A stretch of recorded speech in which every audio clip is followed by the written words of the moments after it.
Bien. Et donc, encore une fois, Erev Tov à tout le monde et prions que la technologie soit avec nous et que ce ne soit pas encore voilà, un yetzer de faire en sorte que l'on soit dérangé. Donc, Be'ezrat Hashem, tout va bien marcher. Donc, avant de commencer un shiur, donc aujourd'hui, on est à quelques jours, un peu plus d'une semaine de Purim. Donc, je souhaitais donc vous entretenir donc sur les halachot de Purim. Surtout qu'au-delà des halakhot classiques que vous connaissez, que l'on répète d'une année à l'autre, cette année, il y a un chidouche, quelque chose de particulier. Comme vous le savez, cette année, eh bien, il se trouve que pour nous sommes vendredi.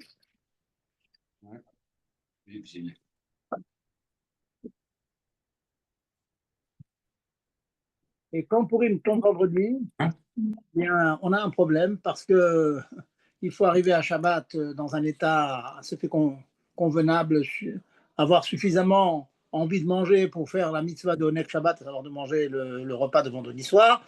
Et puis, si on a accompli la grande mitzvah de Hadelo Yada, qu'on a beaucoup bu, il faut qu'on soit en état de pouvoir faire Marie, de pouvoir faire la tfila, de pouvoir manger en bon état. Donc voilà. On va donc parler des solutions pour contourner ces problèmes-là. Et puis, en passant, on parlera des halakhot classiques, comment faire. Donc, maintenant, Tabioni, Mishloach Manot, hein, que tout le monde connaît encore une fois, mais il y a tellement de pratiques à connaître, de détails à connaître, qu'il est toujours bon de revenir dessus chaque année.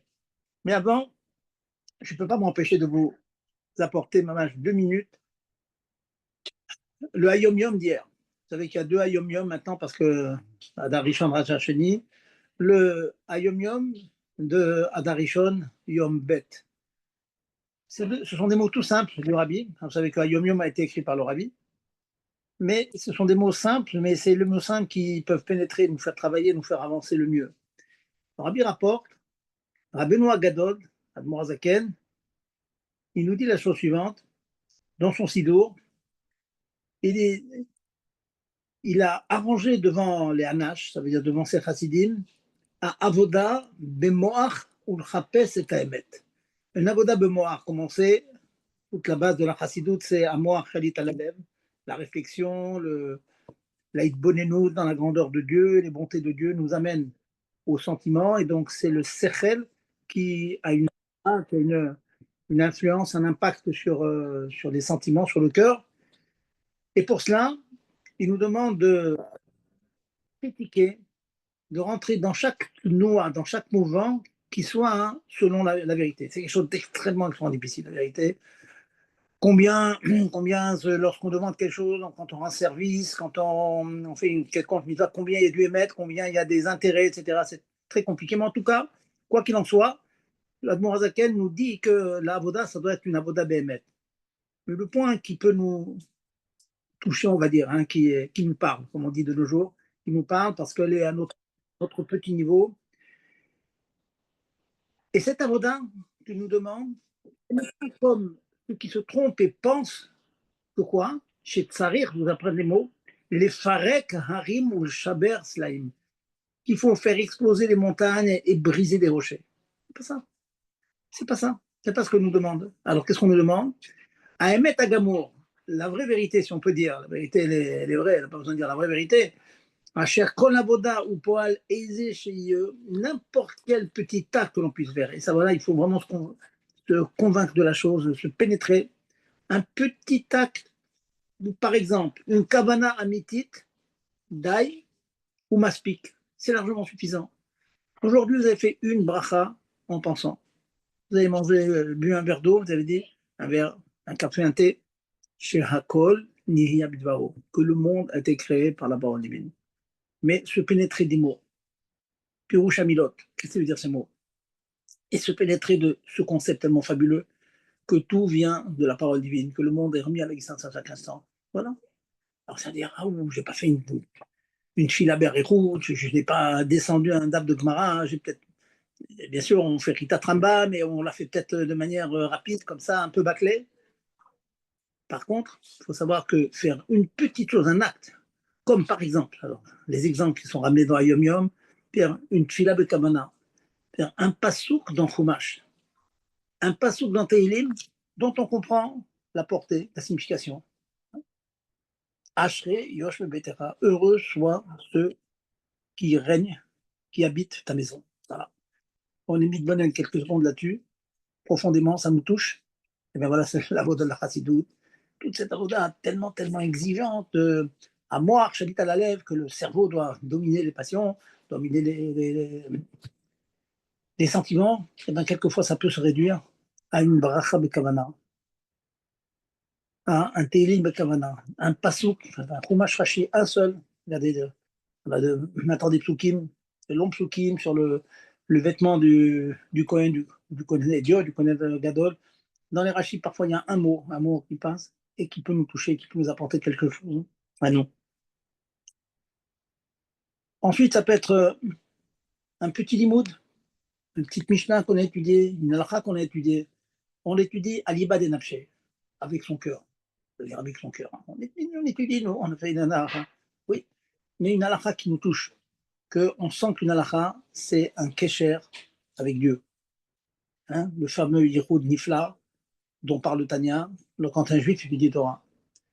Une union parfaite, absolue, extraordinaire, trouver tous les mots. Nifla en hébreu, il n'y a pas plus beau que Nifla d'ailleurs. Un yichud, une union, une unification avec Dieu, Nifla, quand on étudie une halakha. Si on se pénètre de ça, qu'on le ressent, je vais vous dire un mot populaire, qu'on le kiffe ça halakha. Hein, on a un plaisir à apprendre cette halakha. On va en apprendre quelques-unes. Quelquefois, c'est très très compliqué, ça peut être abstrait, des détails techniques à n'en plus finir. Oui, mais une fois qu'on est touché par le petit détail technique, alors on dit que Dieu, il s'est habillé, il s'est revêtu dans cette halakha-là, et ça change la vie. Voilà le point. Emet Adava, il finit le rabbi. Asher, birdé le agia lazé trechim yegia haba. Et tout ce que je vous dis, une petite chose, il prend un petit télim comme il faut. Il dit le rabbi, au nom de Admorazaken, c'est une grande, grande, grande yegia, une grande fatigue. Facile, pas facile. Mais, sachant que c'est notre travail, et je vais vous répéter un mot que j'ai dit, je crois, la semaine dernière ou la semaine d'avant, dans votre fila. N'oubliez pas que la première définition, halachique, à piniquer, d'après le Rambam, de la fila, c'est demander à Dieu ce dont vous avez besoin. Et si on se pénètre de ça, je vous dis ça avec d'autant plus de corps que j'essaie de me travailler sur cela, et c'est pas du tout évident. Par exemple, on demande Rofer Cholim, quelqu'un qui est malade, pensez à un malade courant. Voilà. Quand on a malade, tout de suite, on a le réflexe toujours, allez, on va demander un traiteur, on vient une Torabie, on va faire Igor Kodesh, on va demander un tzaddik, on va demander. Tout simplement, on vous demande avant ça, demandez à Dieu, créer un dialogue. C'est dur, très dur. S'habituer, comme un enfant. Un enfant, l'exemple qu'on a de nos grands-mères. Hein. Elles avaient ce réflexe naturel, se mettaient devant la mezouza, demandaient à Dieu, lever les yeux au ciel et demander à Dieu. Voilà, je suis là, à pinigler, c'est ça la définition, c'est demander à Hachem ce dont on a besoin. Et c'est un travail, cette chose-là. Pourquoi c'est un travail? Parce que c'est très théorique, malheureusement. Théorique, c'est ressentir qu'il y a un dialogue, ressentir que ce que je demande, il y a quelqu'un en face qui m'écoute, très dur, très dur. C'est sûr que quand on était en face du rabbi, on demandait une bracha au rabbi, le rabbi était là, avec son corps. Donc on sentait la chose, on sentait la gdoucha. Mais quand on est dans la tuila, Dieu nous demande de ressentir qu'on lui parle. Il y a un dialogue entre l'homme et l'infini, entre le fini et l'infini, entre l'homme et Dieu. C'est un immense travail, mais ça vaut la peine. Vous allez faire rabbi de certains ce soir, quand vous allez penser, refaire cholim, pensez que Dieu guérit tous les malades, et malheureusement, il y en a beaucoup en Eretz Israël maintenant, avec les événements. Un hôtel, on demande à Kajoborou de donner la chokma, on demande la chokma, demande la parnassa, toutes les bakashot dont on a besoin, mais demander à l'ibad et nafshe, en ayant la conviction qu'il y a un dialogue avec quelqu'un qui m'entend.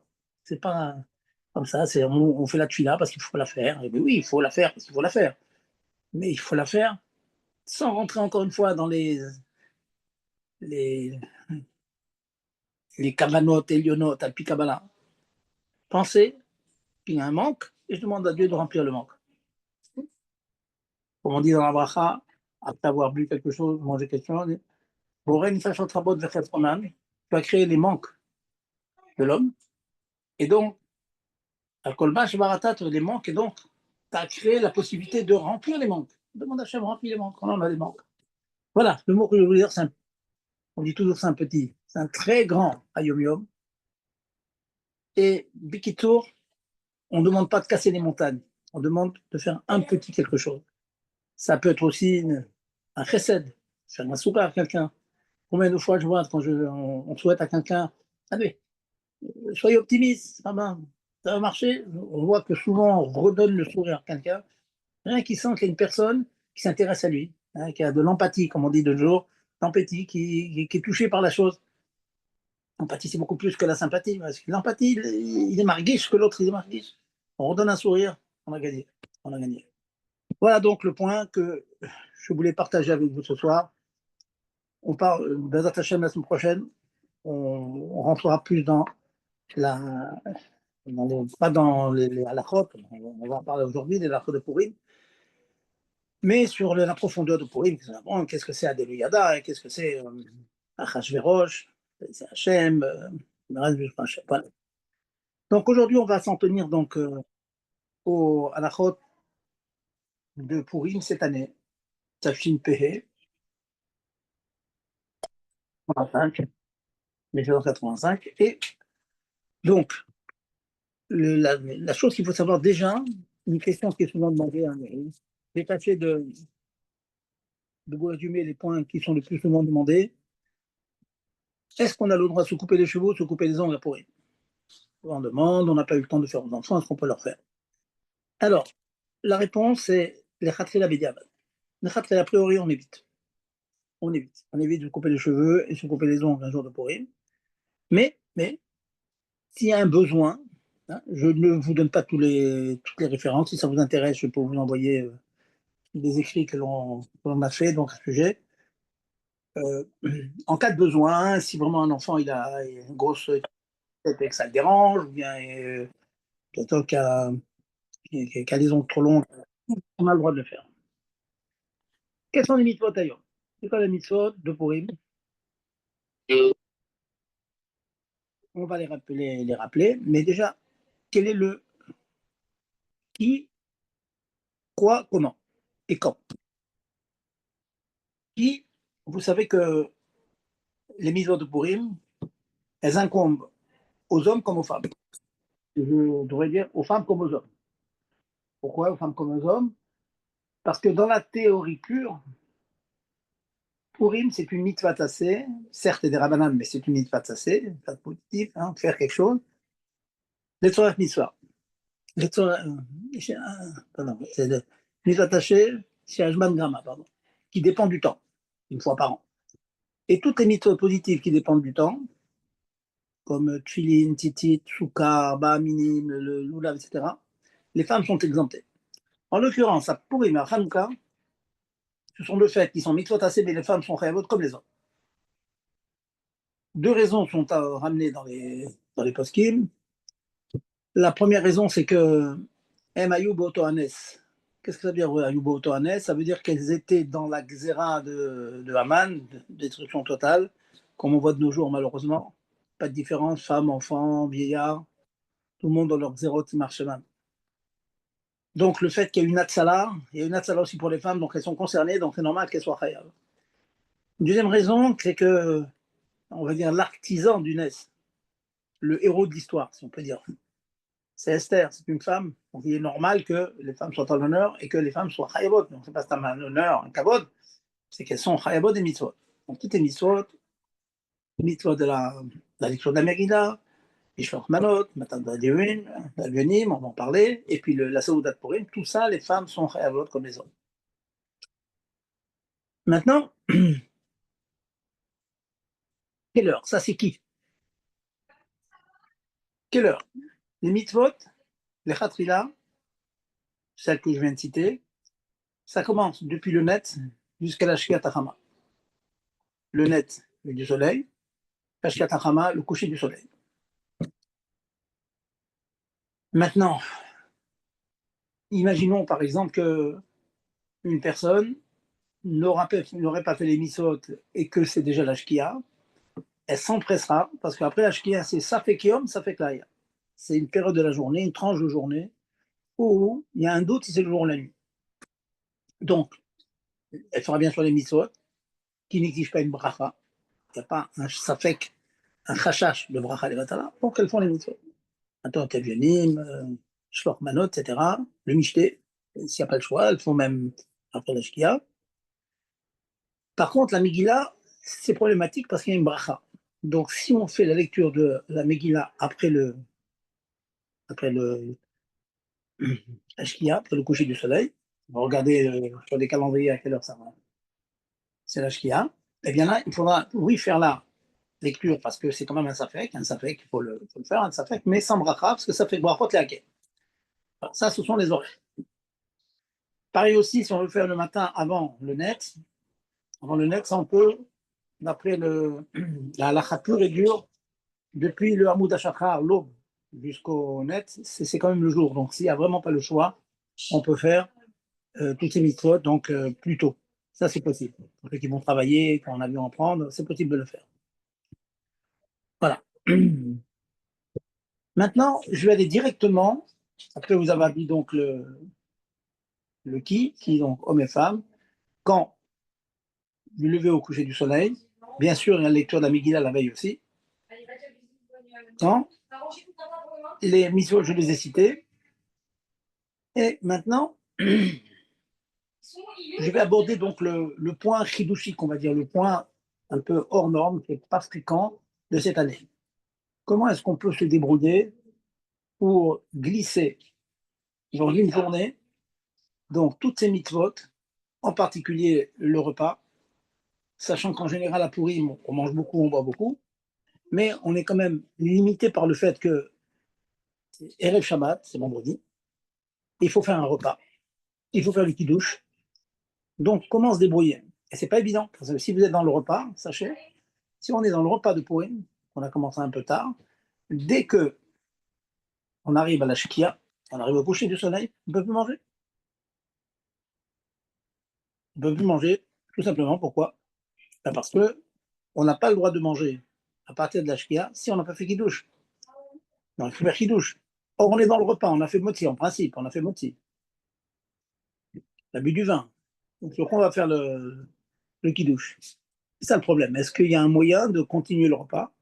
Il y a d'autres méthodes de faire le repas bien plus tôt. Voilà donc les problèmes que l'on. Donc, retenez bien ça, les dames qui vont allumer donc à l'heure habituelle, il faut savoir qu'à partir de l'allumage, elles n'ont plus le droit de manger. Ces sans le repas doivent s'arrêter. Sauf si après l'allumage, ils font qu'ils douchent.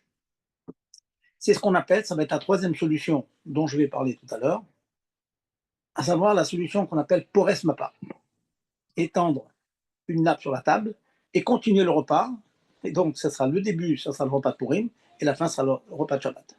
Et comment faire kiddush alors qu'on a déjà fait à Geffen sur du vin, et comment faire motzi alors qu'on a fait motzi sur du pain en principe. Donc, c'est pas une chose simple.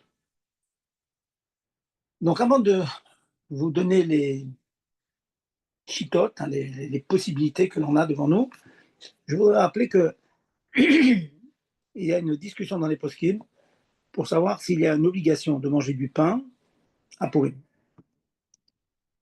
Il y a une discussion sur ça. Il y a une divergence d'opinion. Il est bon, il est bon de faire moti. C'est bon de faire moti, ne pas se contenter d'un maisonnote, etc. Le repas, c'est bien de faire moti. Ça permet aussi de faire les rajouts à l'anissim, etc. Mais certains disent que non. Certains disent que non. On tâche quand même de le faire. Alors maintenant, je vais rentrer dans les détails des chitotes. La chita qui est ramenée dans les grands poskim, c'est de s'arranger pour faire le repas avant Chatzot. Je vous donne les heures approximatives en heure française. Donc, ceux qui sont en France, à quelques minutes près, ce sont des horaires vrais. Ceux qui sont en Eretz, ben, vous regardez quoi ça représente à votre montre. La chita habituelle, c'est celle dont parle Mishabura aussi. Mishabura, il dit Mipne kabot Shabbat, yesh leatril et aseuda lifne chatot hayom.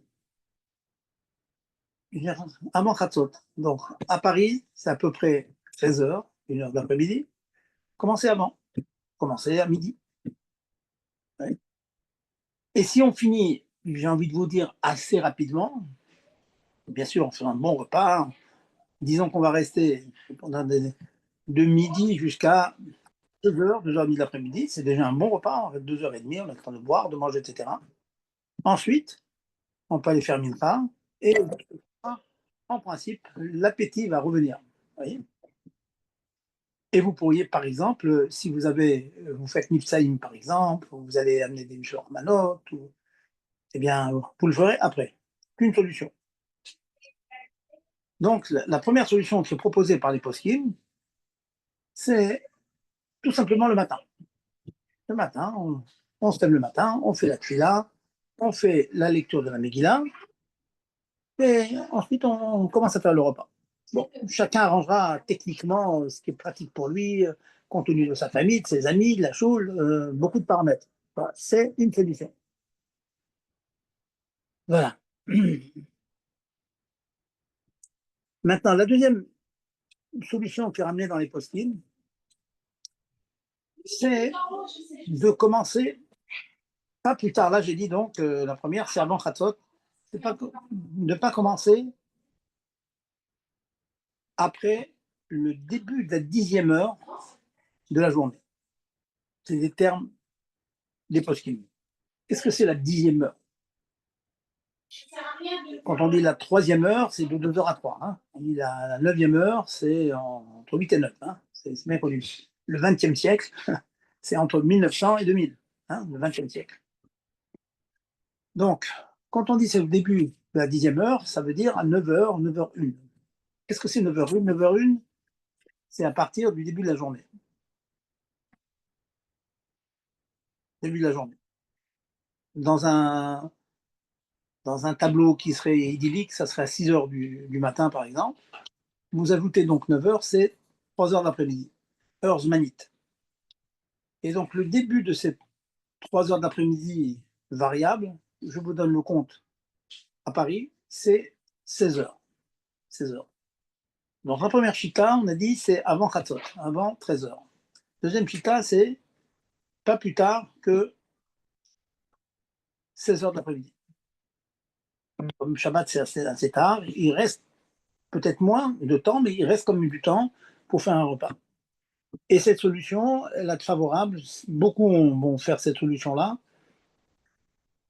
tout simplement parce qu'elle permet de faire toutes les mitzvot avant, à savoir aller chez les amis, donner les mishloach manot, faire mincha. On peut faire mincha juste un petit peu après Chatzot, hein, ce qu'on appelle Mincha Gdola, à peu près une demi-heure après Chatzot, après le midi absolu. Pour vous donner les heures parisiennes, on peut faire mincha à peu près à partir de 13h30. Donc, on pourrait faire donc mincha à 13h30. On a fini à 14h. Et voilà, on peut commencer après. Mais si vous avez des choses à faire, mifsaïm, etc., vous pouvez le faire et commencer pas plus tard que 16h de l'après-midi. Sachant que 16h de l'après-midi, si vous faites un bon repas, ça vous amène quand même à 18h. Bon, c'est jouable, mais c'est pas évident. Hein, d'être en bon état, ne pas être chicore, etc. C'est pas tout à fait évident. Mais voilà, c'est une solution. C'est rapporté dans les poskim, mais chez Maharil, c'est des grands poskim, Maharil. Donc, c'est à partir de 16h à peu près. Et ceux qui se. Bien sûr, tout ce que je suis en train de vous dire, c'est des shiurim lechatria, a priori. Une personne qui, pendant quelques mois, qui a fait mifsa, il n'a rien mangé, il peut arriver jusqu'à la shkia, jusqu'au coucher du soleil, il arrive à la shkia, disons que la shkia c'est 7h30, ben, entre 7h20 et 7h30, il mangera, vite fait, il mangera du pain, euh, et il boira un verre de vin. Ben, s'il n'y a pas le choix, il n'y a pas le choix. Mais sachez que ne rentrez pas dans des chats à comme ça, vous voyez. Donc, beaucoup disent, oui, mais c'est compliqué. On a entendu que chez Dragon, il faisait, paraît-il, comme ça on a entendu, il a minera à peu près à 3h d'après-midi, quoi, après-midi à 15h, puis il faisait le repas après. Donc ça correspond d'après ça plutôt à la deuxième chita. Deuxième chita. Et on saute maintenant à la troisième chita, qui s'appelle Forest Mapa. Alors, c'est l'occasion pour moi de vous expliquer un petit peu. Ce qui est intéressant, c'est que le rabbi, je ne l'ai pas entendu directement, mais ça rapporté, qu'il ne conseille pas de faire la solution numéro 3 que je vous propose ce soir, qui s'appelle Forest Mapa. Pourquoi? Il dit parce que les gens ne savent pas très bien, c'est compliqué, il faut avoir bien étudié, savoir le faire avec précision, sinon on peut s'embrouiller. Si on s'embrouille, on peut faire bracha les vatala. Alors c'est quoi cette notion qui est proposée dans Arvé Psachim, un période de Massa Psachim? Pour être Massa, ça veut dire que dans le même repas, je vais faire la Soudat Purim et la Soudat Shabbat. Alors, à partir, quelle est l'heure la plus tôt à partir de laquelle je peux faire Kiddush de Shabbat? C'est ce qu'on appelle Mincha Ktana. Mincha Ktana. C'est 1h15 avant la nuit. Alors pour ça, je ne veux pas rentrer dans les explications. Vous regardez dans les tableaux, qu'est-ce qu'on appelle Mincha Ktana? Je crois, si je ne m'abuse, que euh, à Paris, c'est à peu près à 18h. À partir de cette heure, on peut faire Kiddush. Et ça, c'est vrai toute l'année. À partir de, passe pas Mincha Ktana, excusez-moi, de Plaga Mincha, Plaga Mincha. La moitié d'une Mincha Ktana, c'est-à-dire 1h15 avant la nuit. C'est à partir de cette heure qu'on a le droit de faire, pour les femmes, d'allumer les bougies. Et si elles allument avant, ça ne vaut rien. Et pour les hommes, de faire Kiddush. Donc, en plein milieu du repas, vous êtes dans l'ambiance de pourri, vous n'avez pas envie d'arrêter le repas et de faire Birkat Amazon. La solution dont je parle existe, qui s'appelle Pores Mapa. On débarrasse la table, on met une nappe blanche. Les khatrila, on met 2 chalotes et on fait le kidouche sur du vin. Alors, vous allez me demander, mais on a fait motzi, on a fait déjà un geffen. Celui qui n'a pas fait un geffen, il fera maintenant un geffen sur son kidouche. Celui qui a fait un geffen, eh bien, il fera le kidouche entièrement, en faisant bien attention de ne pas faire un geffen sur le vin. Prend du vin, il fera le kidouche classique, sans faire la bracha sur le vin, il boira dans son kidouche le vin. Et pour les chalotes, alors ça dépend. Ceux qui n'ont pas fait motzi pour le repas de pourri, ils font motzi maintenant. Ceux qui auront fait motzi, donc on va pas recommencer, eh bien ils mettent 2 chalotes. Ça j'ai vérifié que au nom du rabbi c'est ramené. On met 2 chalotes, on leur coupe comme on fait d'habitude, et puis on mange de ce pain. On mange de ce pain, alors qu'on on fait ni motzi, ni, ni tilatadem, puisqu'on l'a déjà fait pour le repas. Mais on met les chalotes, et on met la bouteille de vin, on fait tout le seder normal, sans faire de brachot. Ça s'appelle pour Mapa. Vous voyez, c'est pas évident de faire cette chose-là. Pas oublier, parce que je vois qu'on peut avoir le réflexe de dire à Geffen alors qu'on l'a déjà fait, ou bien de refaire Motzi, ou bien de refaire Netilat alors qu'on l'a déjà fait. Donc, c'est pas évident de faire cette chose-là, mais ça existe, ça existe. Mais encore une fois, je répète que le rabbi, les dernières années, aurait déconseillé de le faire, compte tenu de la difficulté que cela présente. Et donc, c'est quand même une solution. Pour ce pas, et donc on continue gentiment son repas. Et donc, le repas sera et le repas de Purim et le repas de Shabbat. Ce qui est intéressant, c'est que si on mange un kazé, si on mange un kazaï de pain après la nuit, on dira et à l'anissim de Purim, et puis Retsé de Shabbat, bien que ça semble être ce que l'on appelle tarté des satrés, deux choses qui se contredisent. C'est ou Purim ou Shabbat. Bon, il y a des cas où on peut faire tarté des satrés. Donc, je répète cette solution, Bikitsu. Donc, on peut imaginer une personne qui a commencé à 4 heures de l'après-midi, et puis, pour diverses raisons, elle n'a pas voulu s'arrêter parce qu'il y avait beaucoup de monde, parce qu'il y avait une bonne ambiance, etc., etc. Il existe une solution qui consiste à faire kidouche à partir du Plaga Mincha, surtout la, avant la shkia. Pourquoi avant la shkia? Pourquoi avant la shkia? Tout simplement parce qu'à partir de la shkia, il est interdit de manger. C'est le Shabbat, on ne peut pas manger pour faire le kidouche. Sans kidouche, c'est assaut de manger. Vous ne pouvez même pas continuer à faire le repas. Il faut bien comprendre cette notion. À partir du coucher du soleil, on ne peut plus continuer à manger. Même quand on a fait un moti avant, on ne peut plus. Pourquoi? Parce qu'il y a un chiouf de kidouche. Et donc, la solution que j'ai appelée Pores Mapa, mettre une nappe, etc., etc., toute cette solution, c'est pour pouvoir faire kidouche et ainsi pouvoir continuer à faire le repas. Et qui sera donc mourkave, qui sera composé une partie Purim et une partie Shabbat. Voilà, je vous ai fait donc un résumé succinct donc des trois solutions. Chacun verra qu'est-ce qu'il veut pour lui. C'est vrai qu'on est à louille, on dépend de la famille, on dépend de beaucoup de choses. Les médailles de la On peut méthode, avoir un résumé vite fait des trois, oui, je vais bien sûr. répéter. Donc, comme je vous dis, chacun choisira sa solution, parce que ça dépend de la famille, ça a beaucoup de paramètres, donc chacun fera pour le mieux. Quelqu'un qui n'a pas, on va dire, de contraintes familiales et tout, et qui est médagdek mitzvot, il pourrait s'arranger après sa tuile le matin, il mange pendant 2 heures, 3 heures, même avant, il fait tout avant Khatsor, c'est top. Top. Après, il finira, après, il va qu'à ses occupations, il étudie, il fait Miltaïm toute l'après-midi. Ça, c'est la solution numéro un. C'est celle qui est proposée par Mishnah Bora et par beaucoup d'autres, nombreux autres poskim.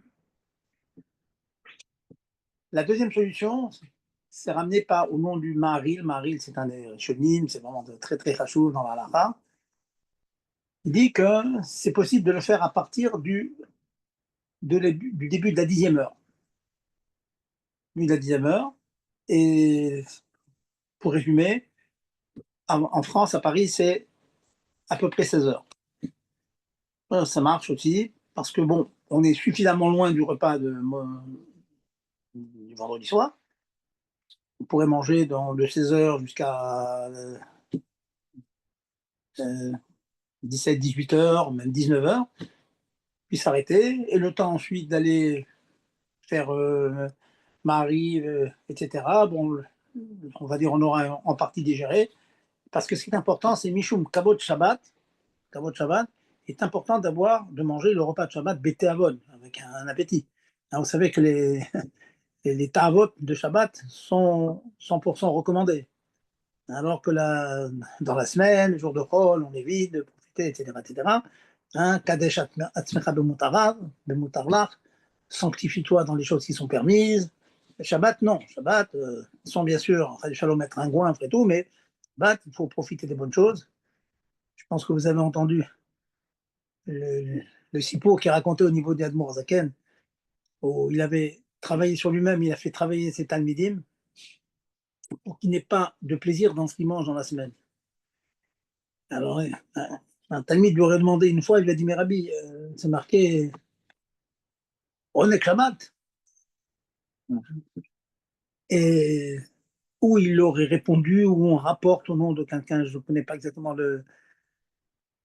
le massé, comment il a eu, mais en tout cas, une chose est certaine, on rapporte qu'il se travaille sur lui-même le Shabbat pour, à nouveau, pour ressentir le plaisir de la nourriture.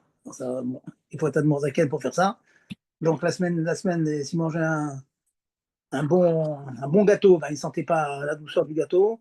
Et Shabbat, il ressentait la douceur du gâteau. Bon, ok, on n'est pas de Mozaken. C'est bien d'avoir des exemples comme ça. Donc, il faut manger ben, avec appétit. Et donc, il est normal qu'il ne faut pas arriver complètement hors d'état d'être Bessimra de Shabbat. C'est l'occasion, ben, juste avant de finir, c'est l'occasion avant d'arriver à la troisième solution, de dire qu'il faut faire attention. N'oubliez pas qu'un arrive après, il faut rester en état de faire Marie. On a créé Shema la Torah, on a la Tfila, et c'est marqué dans les postim que lorsque on avait une chekroute, un état d'ivresse très avancé, il ne faut pas faire la Tfila, donc ça voudrait, il faudrait dormir d'abord, se réveiller au milieu de la nuit. Donc ne rentrons pas dans ça. Chacun doit se connaître et tâcher d'être ivre, je ne vais pas vous dire ivre, d'être très très joyeux, d'être chicore un petit peu, mais rester maître de ses réflexes et de faire un kriyat prendre Malchut Shamaim comme il faut, faire la tuila comme il faut. Donc c'est important ce jour-là d'être maître de soi. N'oubliez pas cette chose-là, hein, parce que malheureusement, je sais que d'une année à l'autre, on voit des gens qui sont dans un état, même une ne peut pas faire, un mari ne peut pas faire, ils se le lendemain, ils ont raté Kriyat on ne peut pas rattraper. Hein. Et Mouvat, mot de la Gemara, si on appelle le Kriyat Shema Bismano, Mouvat ou Yuchad Litkon. Mouvat, c'est quelque chose de tordu, il n'y a pas de takana. C'est horrible. Bon, Tania dit qu'en faisant Tchouvaïla, on peut rattraper, mais Tchouvaïla, c'est d'un niveau pas du tout donné au commun des mortels que nous sommes. Donc, faites attention, ne ratez pas Kriyat Shema, ne cradez pas. Donc, restez un homme et comme il faut. Donc, revenons au troisième pour finir mon résumé. Et après, donc, je vais écouter vos questions. Il y a peut-être d'autres choses à préciser. La troisième solution, c'est ce qu'on appelle pour Esmapa. Une personne qui n'a pas envie, il est à 6 heures de l'après-midi, il n'a pas envie d'arrêter. Donc, il a la possibilité, sachant que bientôt ce sera l'Ashkia, ça sera le coucher du soleil, et là, il n'a pas le droit de continuer ni à boire ni à manger, sauf s'il fait kidouche. Pareil pour les femmes, elles vont allumer les bougies, elles ne peuvent pas continuer le repas tant qu'elles n'ont pas fait kidouche. Alors là, pour parer à ce problème, on fait kidouche. Donc, on débarrasse la table, on met une nappe. Bon, c'est symbolique, on peut pas mettre une nappe, c'est bien de mettre une nappe pour montrer que c'est Shabbat. On met deux chalots dessus, sur lesquels on ne fera pas de bracha. Hein. De toute façon, on a fait moitié théoriquement. On apporte un verre de vin, on fera le kidouche, sans faire à Geffen, faites très attention.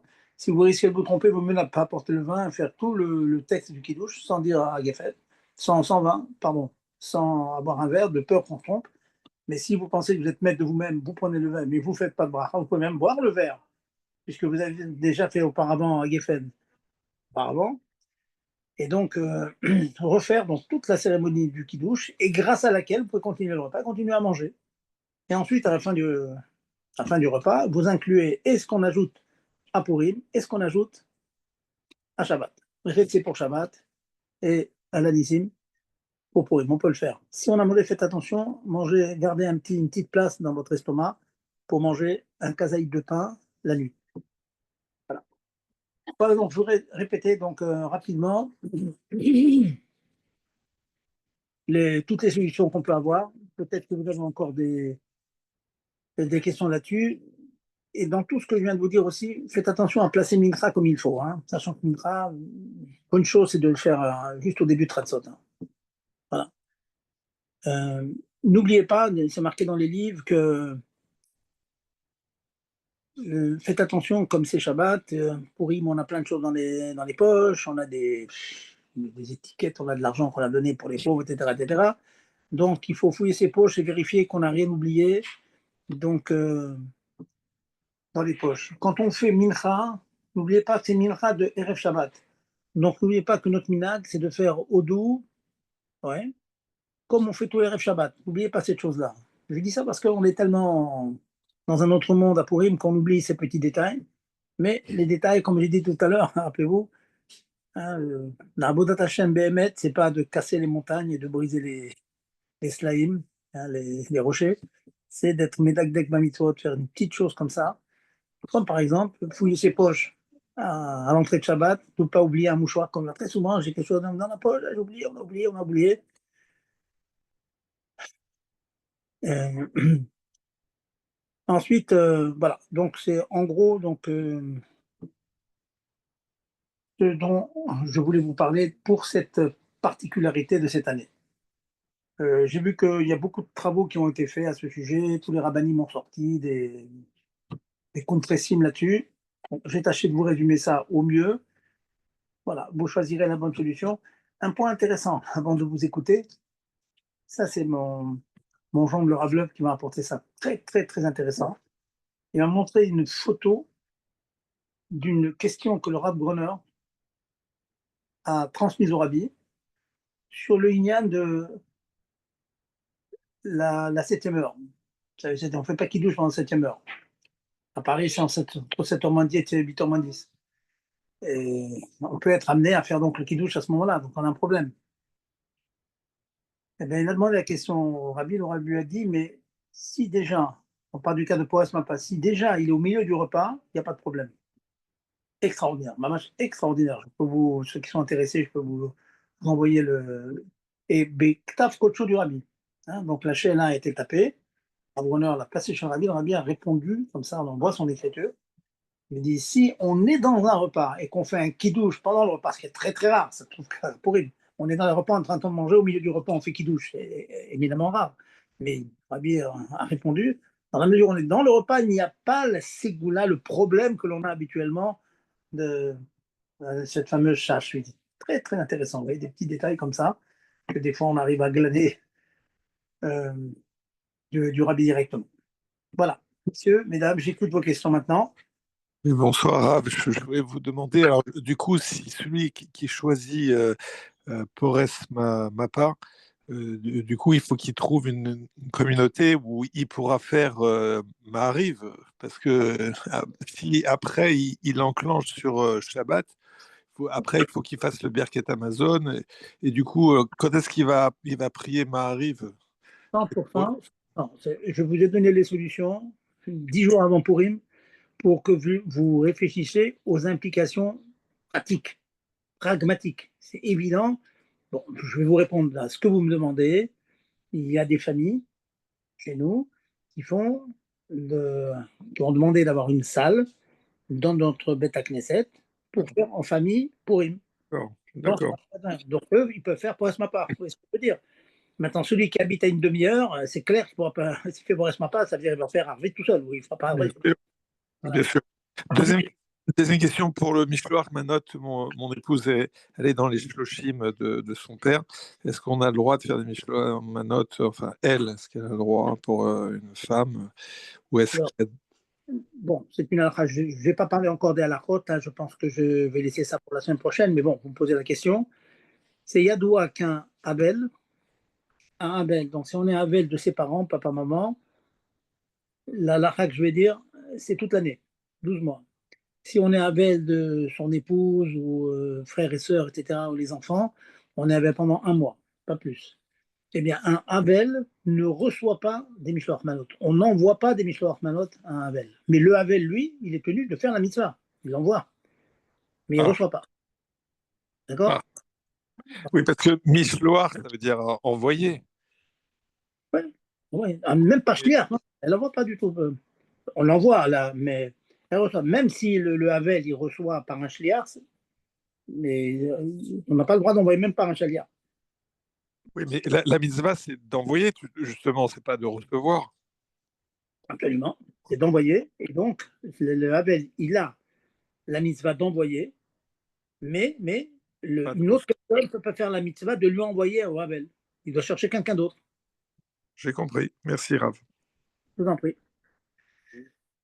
Allez-y, les questions. Bonsoir, Raph. C'est pas une question, c'est une remarque très, très belle concernant la lettre du Rav Groner. Chez Sfaradim, nous avons l'habitude de faire Seudat Shlishi Shabbat avec du pain. Et il peut arriver que si on est dans un mariage ou dans une fête, alors évidemment, c'est le cas où également on peut manger entre la 7e et la 8e heure pendant Shabbat et on prolonge des fois le repas de la Seudat Shlishi jusqu'à la sortie de Shabbat. Donc c'est un peu équivalent à ce que vous disiez pour Purim et pour cette histoire de... Je ne sais pas si ça ressemble, madame, parce que à Soldat Chichit, on ne fait pas de kidouche. Tout le problème qu'on a dans la 7e heure, c'est de ne On pas fait faire kidouche. motzi. Chez Sfaradim, on fait motzi. Moti, oui, mais On ce n'est est... pas moti le problème. C'est pas moti le problème, madame. C'est le kidouche. Ah, C'est le kidouche le problème.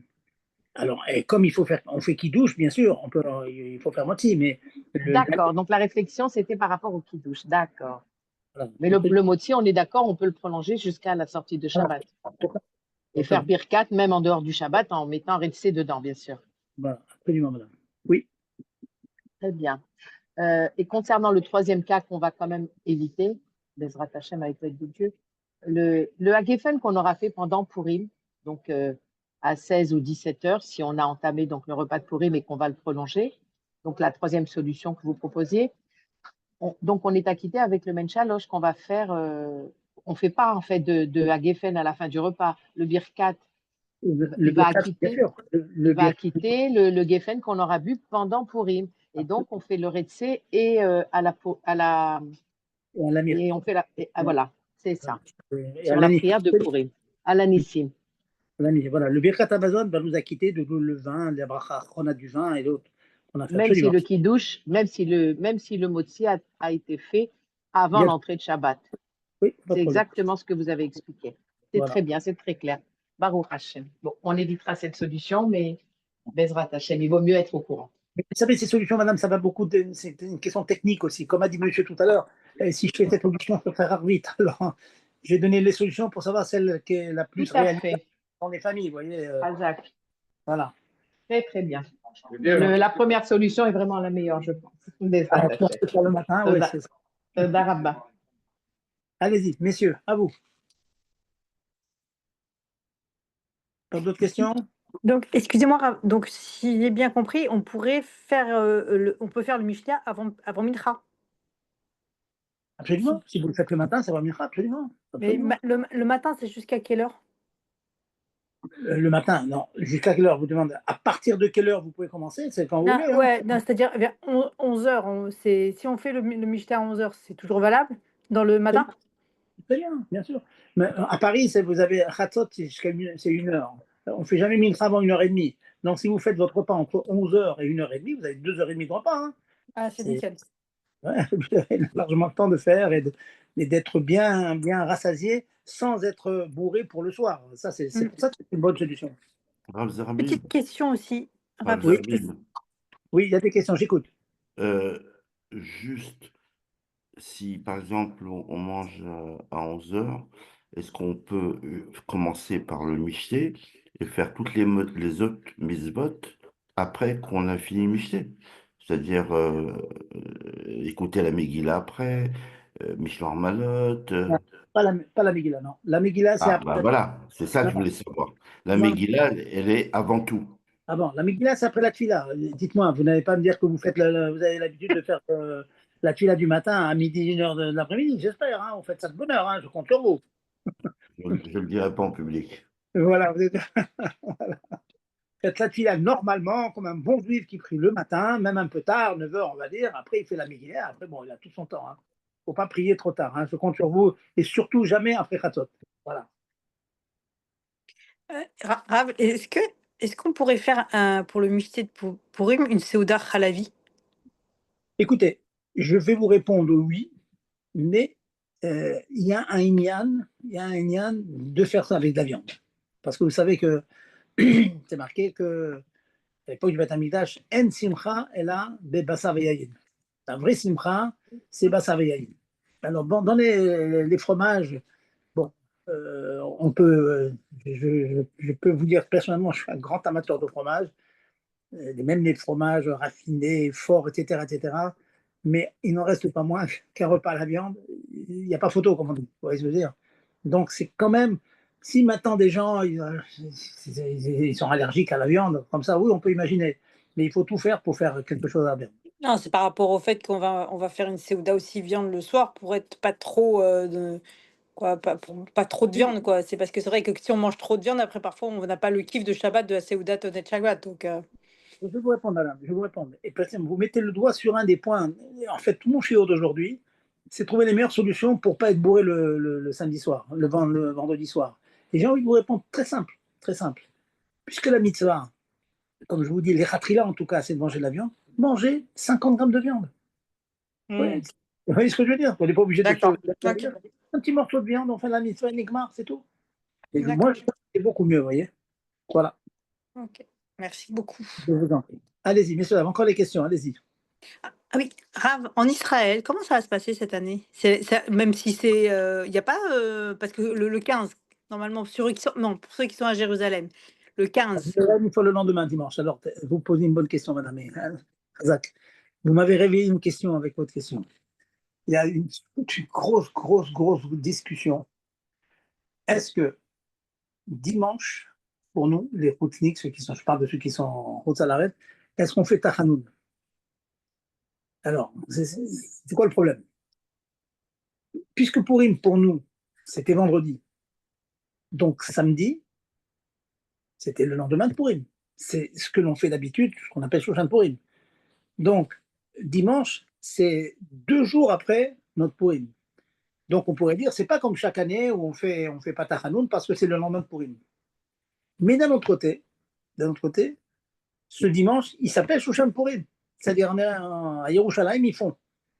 Alors, à cause de ça, c'est très, très intéressant.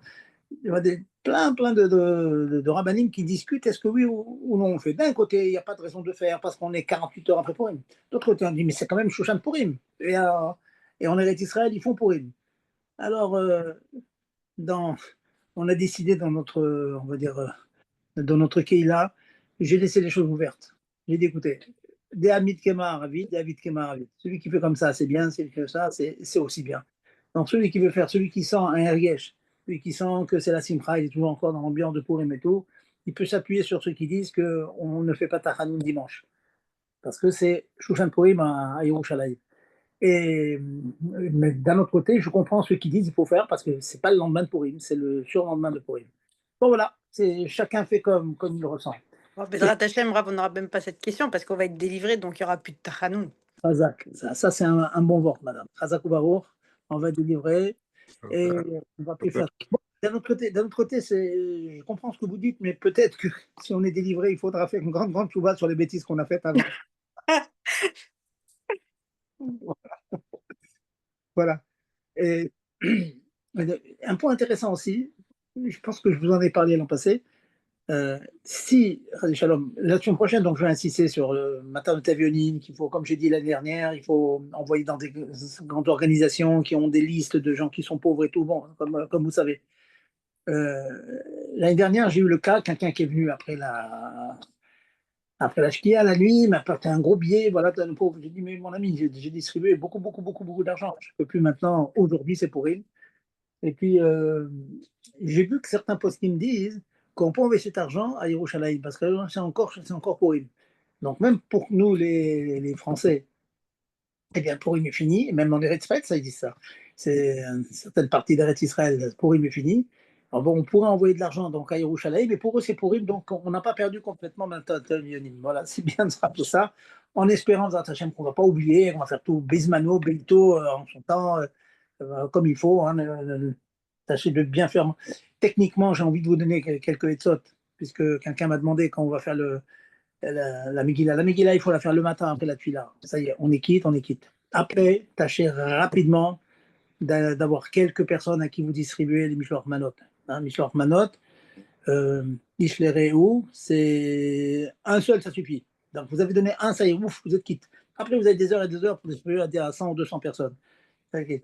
Et le matin de Tchaveline, tâchez de donner à quelqu'un qui vous garantit qu'il va être distribué au moins à deux pauvres dans la matinée vite fait. Comme ça, vous savez qu'à Khatsot, ça y est, vous êtes quitte de toutes les mitzvot, mais après, tout le reste, ça devient des hidourim. Voilà. Le hidour de Adeloyada, le hidour de faire un bon repas, le hidour de peut-être de lire et de relire, comme certains, bon, Hachem, dans la famille, qui lisent une dizaine de fois la Megillah. Ça, c'est bien, mais il ne faut pas s'oublier non plus. Alors, je finis avec une petite anecdote. C'est arrivé qu'un de mes gendres, une année, ben, il a tellement lu à gauche et à droite la Megillah, à une vitesse fantastique d'ailleurs, qu'il est venu au Michté familial, pratiquement à deux minutes près de la Shkia.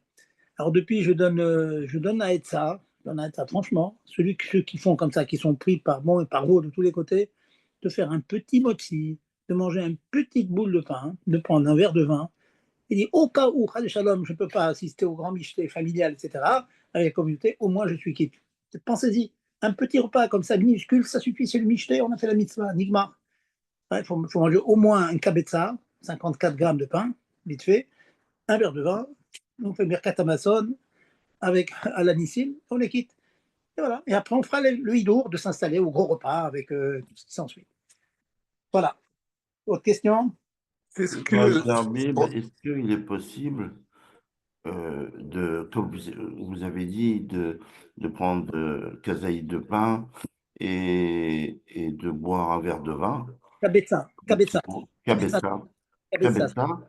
Et bon, avec ça, on sera ni bourré et ni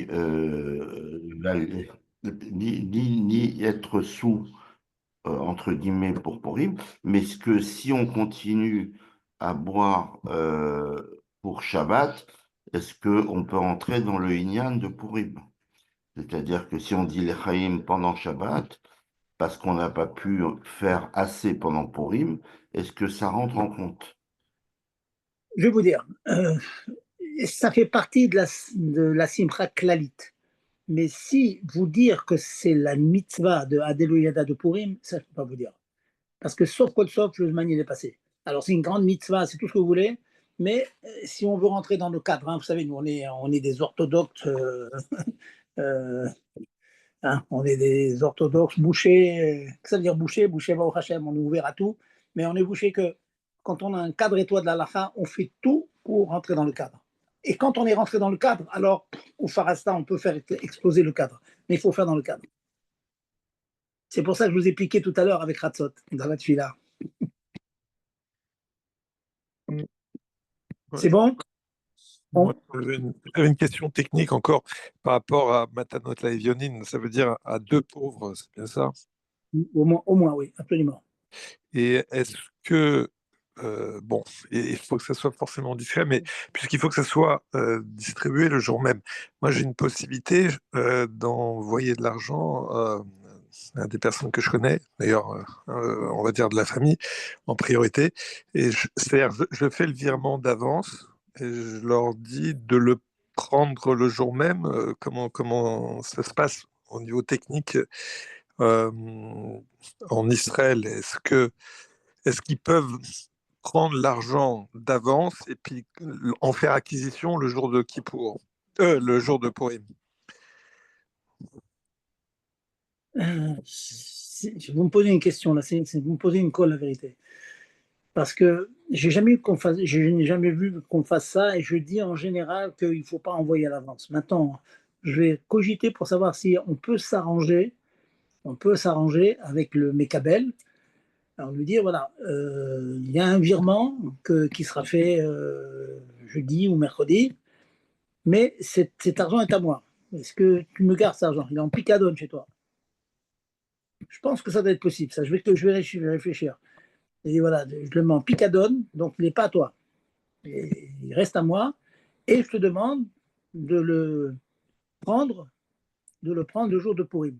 Le problème, c'est que si c'est en picadone, il faut réfléchir comment faire un kinyan pour que le picadone devienne sa propriété personnelle. Ça, laissez-moi réfléchir à ça. C'est une bonne question, ça, une question de limoud. Comment faire pour alors faire un virement chez un ami, pourquoi pas, hein. Je dis, voilà, s'il te plaît, garde-moi mon argent, je fais un virement de 1 000 €, tu le gardes dans ton compte. Il est toujours à moi. Maintenant, si je veux lui en faire cadeau, il faut refaire un kinyan. Laissez-moi réfléchir, c'est une bonne question, Razak. Merci. Voilà. Autre question? On boucle? Ok, alors, Excusez-moi, Rav. Autre question. Donc, on est bien d'accord qu'en Israël, à Jérusalem en tout cas, il n'y a que le mifté qui est fait le dimanche, mais sinon tout le reste, c'est comme partout. Ah oui, absolument. D'accord. Merci beaucoup. Voilà. Alors, on va se souhaiter une bonne préparation, hein. On n'a qu'un peu moins de 15 jours, un peu plus de 10 jours. Voilà, on se prépare pour Purim. N'oubliez pas, Michénir Sadar, Marie de Simcha. Et donc, si vous êtes de nature un peu triste, un peu marachora, ben, on peut aider avec les Chaim tous les jours, hein. Chacun doit trouver des raisons de Simcha. Et s'il faut employer des moyens violents en passant par l'alcool, ben, on va se dire que le bon Dieu il a créé l'alcool pour que les Juifs soient des Simcha. Et point. Et c'est comme ça. Razak. Allez. Razak. Allez, des bonnes nouvelles à tous. Merci, des bonnes nouvelles, Rav. Merci beaucoup.